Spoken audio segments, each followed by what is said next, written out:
Баршаңызға қайырлы күн оқырмандар. Менің қазақша арнама қош келдіңіздер. Сіздермен Динара. Ең алдымен арнама тіркеліп, және де қазақша арнамның алға жылжуына, дамуына өз үлестеріңізді қоса кетіңіздер. Менің видеомның соңына дейін тамашалаңыздар.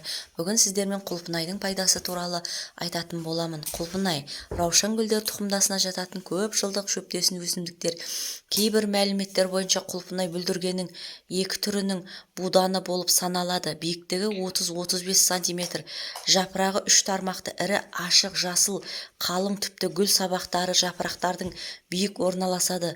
Гүлі ақ, дара жынысты, жемісі жидек, тәтті, хош иісті, мамырда гүлдеп, маусымда жеміс береді.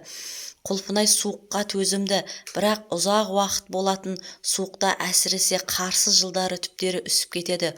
Құрғақшылыққа төзімсіз, көлеңкелеу жерде жақсы өседі.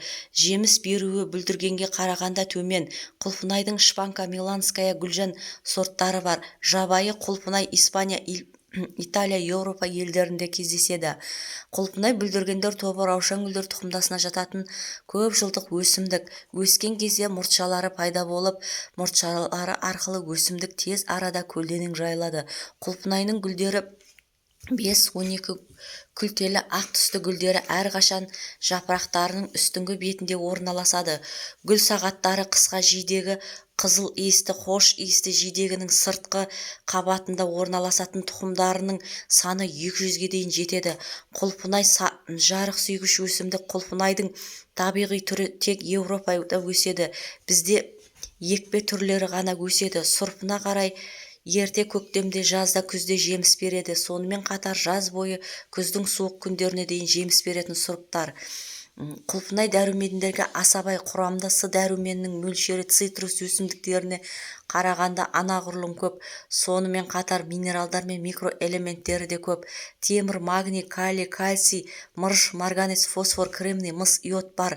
Құлпынай дәрумен жетіспеушілікке өте пайдалы, ағзаны тазартып, зәрді және терді айдайды. Құрамында антиоксиданттар қартаю процесін тежейді, иммунитетті күшейтіп, қан аздыққа көмектеседі. Микробқа қарсы қасиеті жоғары болғандықтан асқазан ауруы бар адамдарға аса пайдалы. Темекі шегетіндерге қатерлі ісік пайда болуы ықтимал. Сондықтан құлпынайды көп жеу керек. Жөтел және өкпе ауруларының кезінде құлпынайдың жапырақтарын қайнатып ішсе, тез арада жазылып кетеді. Құлпынайды десерт ретінде қолданылады. Құлпынайдың пайдасын арттыру және организмге сіңіңкірек болу үшін қаймақпен немесе кілегеймен жеу керек. Құлпынайдың шырын тосап джем жасайды. Хош иісі үшін парфюмдерге қолданылады. Піскен қызыл құлпынай есте сақтау қабілетіне ғана емес, көру қабілетіне де пайдалы. Көптеген зерттеулер құлпынайды күнделікті тұтынудың тордың макулярлы дегенерациясының, катарактардың, көздің құрғауының, прогрессивті соқырлықтың және де жас қосылған сайын тіндердің өзгеруіне байланысты басқа да проблемалардың дамуына жол бермейтінін растайды. Жидектерді бірегей биохимиялық құрамы көру қабілетінің бұзылуына әкелетін көптеген ауруларды алдын алады. Сонымен қатар бар ауруларды прогрессивті емдеуді ықпал етеді. Алдымен сол антиоксиданттарды не екенін еске түсірейік. Антиоксиданттар немесе консерванттар белсенді оттегінің дене жасушаларының зиянды әсерін болдырмайтын заттар. Антиоксиданттар денені ерте қартаюдан және ауыр аурулардан қорғайды. Ғалымдар құлпынайда фенолды қосылыстардың, биофлавоноидтардың көп мөлшері бар екенін атап өтті. Олар айқын антиоксиданттық қасиеттерге ие. Құлпынай тұтыну дененің зиянды заттар әсіресе қарсы тұру қабілетін арттыратыны дәлелденген.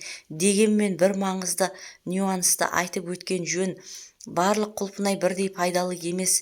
Жидек түсті неғұрлым қою болса, соғұрлым пайдалы болады. Элла қышқылы жасушалық циклды реттегіш. Көбінесе жеміс, жаңғақ және де жидек сығындыларына кездеседі. Зат рак клеткаларының мутациясын тоқтату қабілетінің арқасында танымал болады. Құрамында элла қышқылының саны бойынша құлпынай 3-ші орында тұр. Ол ісік процестерін басу мүмкіндігіне, басқа қабынуға қарсы әсерге ие, ағзаға пайдалы. процестерге оң әсер етеді. Сонымен қатар иммундық жүйені нығайтады, оның сыртқы әсерден қорғайды. С витамині мен аскорбин қышқылының негізгі көздері лимон, апельсин, сарымсақ. Сонымен қатар құлпынайда бұл дәруменнің көзі саналады. Бір уыс құлпынайда бір апельсин құрамында көбірек С дәрумені бар. Рас, мұндай қасиет жылыжайда емес, ашық күн астында өсірілген құлпынайда ғана болатын есте ұстаған жөн. Бір қызығы, мұздатылған құлпынай бұл витаминде жаңа піскен құлпынай сияқты сақтай алады. Бірақ сіз джемдер мен консервілерге үміттене алмайсыз. Жоғары температура витаминді жояды және тәтті қоспада пайдалы заттар қалмайды. Бүгінгі күні қатерлі ісік және оның алдын алу әдістерін зерттеу үшін жыл сайын жүздеген зерттеулер жүргізіледі. Олардың кейбіреулері белгілі бір тағамдарды үнемі тұтыну қатерлі ісік ауруының даму мүмкінін азайтуына көмектеседі.